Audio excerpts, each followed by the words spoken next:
What's up everyone, Aaron here, and thanks for coming by and checking out today's video. And today I just wanted to bring you some news on what's going on in the real estate market and what's happening out there, so you as consumers and people that might be looking to sell their home or buy a home have an idea of what's going on in the market. Now today I want to talk about the big monster Zillow, because it made Inman news again today, and kind of give you an idea of what's going on as far as what needs to be done in 2019 to sell your homes, because a lot of those tactics that we were using in 2018 aren't going to be working anymore, and there's new things that need to be done. You know, the market is changing. There are it is going to be a lot of inventory hitting the market right now in the next couple months for the spring market, and I think the buyer pool might be a little less. I don't think you're really going to see it as a seller's market coming up. But that's just kind of from what I'm hearing in the news and other outlets that I listen to, different podcasts and different resources for real estate in general. So on Inman, they are talking about Zillow again, and now there's been a bunch of these tech companies that come out and you can punch your address in online. It tells you approximate value of your home. Most of them are complete BS. They're nowhere near right. A lot of them are anywhere from up to $10,000, $20,000 off, because all they really take into consideration is the data in that area for what's being sold, not the actual condition of the home like your actual realtor or broker would do or appraiser would do. They actually come in, look at your upgrades, look at what you've done to your house or where your house is lacking, and then they're able to adjust those prices adjust those prices to get you what would be the fair market value. And yeah, that's some cold coffee. So Zillow last year launched this thing along with Open Door and a couple of the different companies, where they come in and they offer you a price in your home. You go on their website, you type in your address, and they'll give you an offer based on that. Now, right now they're in a couple different states, and they're going to be opening up later this year in Miami, Minneapolis, Nashville, Orlando, and Portland later this year. So I eventually see this coming to Connecticut as the Zillow monster starts to spread out everywhere. Now, this might be good for some people. Some people might say that, Zillow is taking advantage of people that are in a bad situation.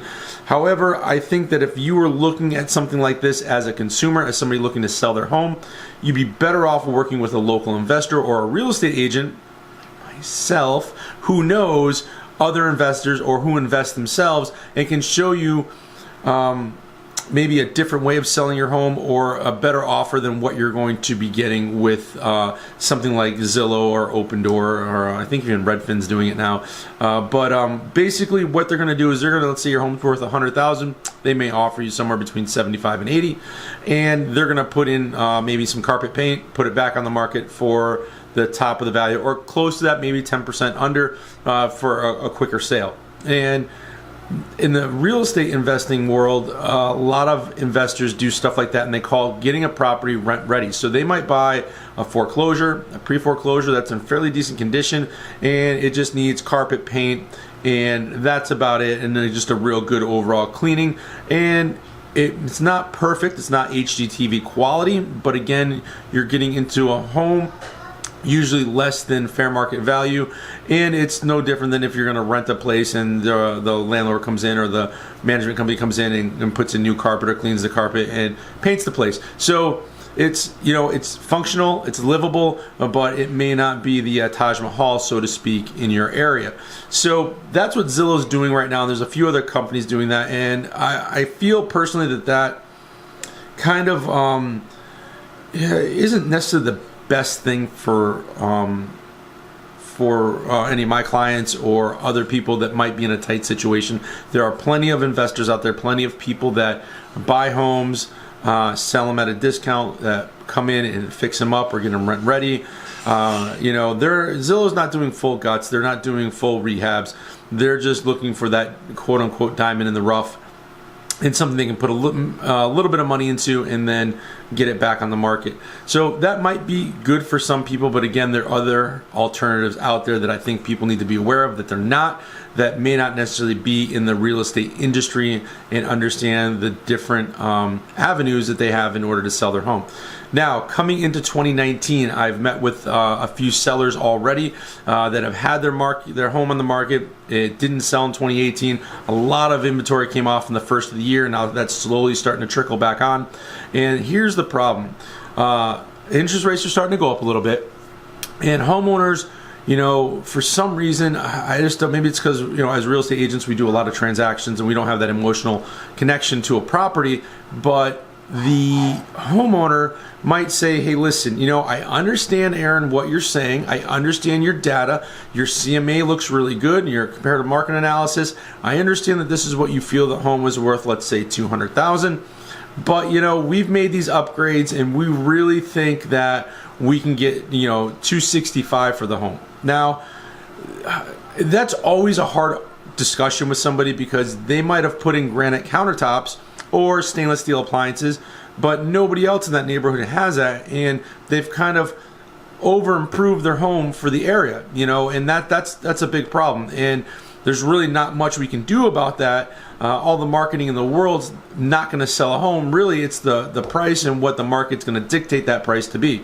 Now, as realtors and the brokers that I work with, and even appraisers do a little bit more in-depth research, and they have a whole nother class that they have to go to. But for us, we really try to compare apples to apples when we're doing these market analysis. So I've seen market analysis show a range of 80 grand as far as what they can list their home for. To me, that is an inexperienced realtor that went on the MLS or some of the resources we have, typed in the property address, hit print, and didn't go through and make any adjustments at all or even walk the property. Now, there's times where I'll do a CMA before I even get to the property and then adjust those numbers once I've actually walked through it, because some people want to see stuff right when you show up. Now, here's the way the conversation has been going lately with people, and hopefully this makes sense to you watching this if you are looking to sell your home, and you may either be working with me, somebody on my team, somebody at Mavs Real Estate, or maybe unfortunately another agent.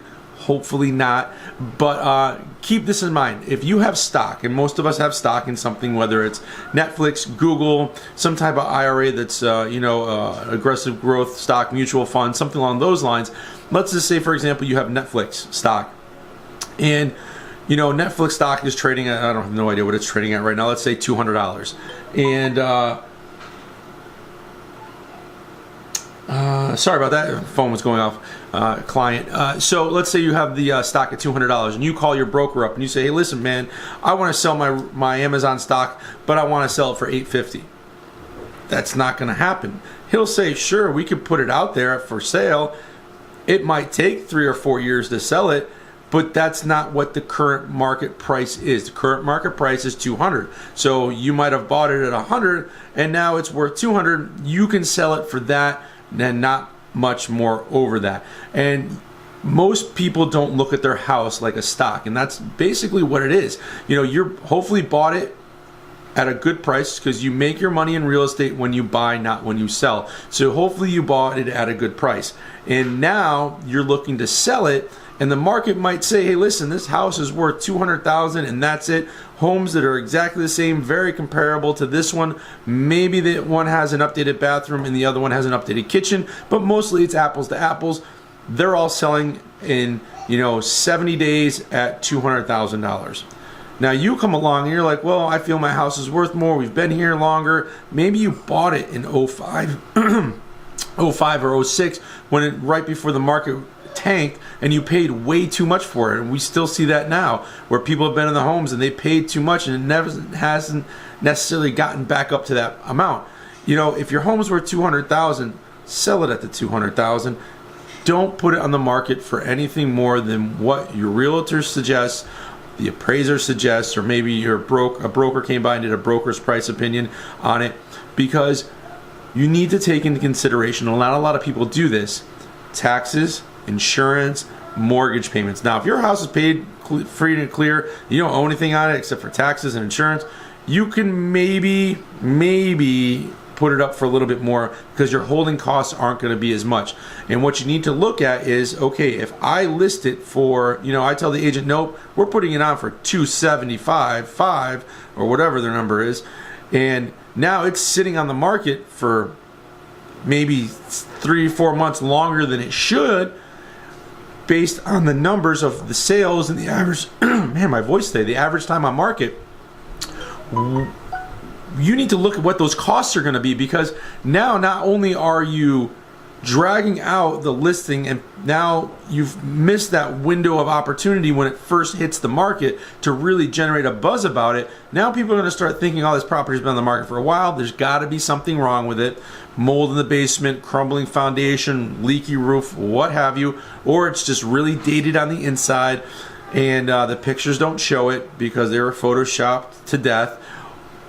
Or and then after that, you have to deal with, okay, what are my costs been for now? This should have sold in 3 months. Now we're at the 6-month mark. What have my holding costs cost me, as opposed to if I had just reduced my price or put it on the market where the agent had suggested. So those are just some of the tips to think about coming into 2019 if you're looking to sell. Now, if you'd like a free home evaluation, you can go to mazhomes.com. You can go to bowmanrealtyct.com. You can go to our Facebook page, the Bowman Realty Group Facebook page, and request a free home evaluation. If you are a for sale by owner, you can always request our 90 things to do when selling your home by yourself. That's a real good PDF that we put together free of charge for you as a for sale by owner, because we do want you to sell your home. Obviously, if you can do it on your own, more power to you, and we want to give you the tools that you need in order to get that done. And there are some services that we offer to for sale by owners, and if you'd like to know more about those, you can always reach out to us at me anyways, at aaronb@mazhomes.com. You can go through the website again and request information, or you can just give me a call or text at 860-333-1843, and we'd be more than happy to email that information out to you. I'll also put some links down below where you can go right to, type in your property address. It'll send you some information on what your property value is, and again, it's going to be a wide range because we haven't actually seen the property, but at least it might give you some ideas. And then we'll also be able to send you out that home seller report, what you can do in order to get your home ready for the market, and then the report if you are for sale by owner. And if you happen to be probate, we have some information specifically on probate, and that link will be down below, because that's a whole nother ball of wax when it comes to real estate. So just keep in mind, let's see if that Zillow monster comes to Connecticut. Keep in mind pricing your home accordingly for 2019. And that's pretty much it. Thanks again for watching. We're almost at 13 minutes now, so I want to get this over with and eat some lunch. I heard my toast pop up for my sandwich, so I'm going to get that going, and we'll see you in the next video.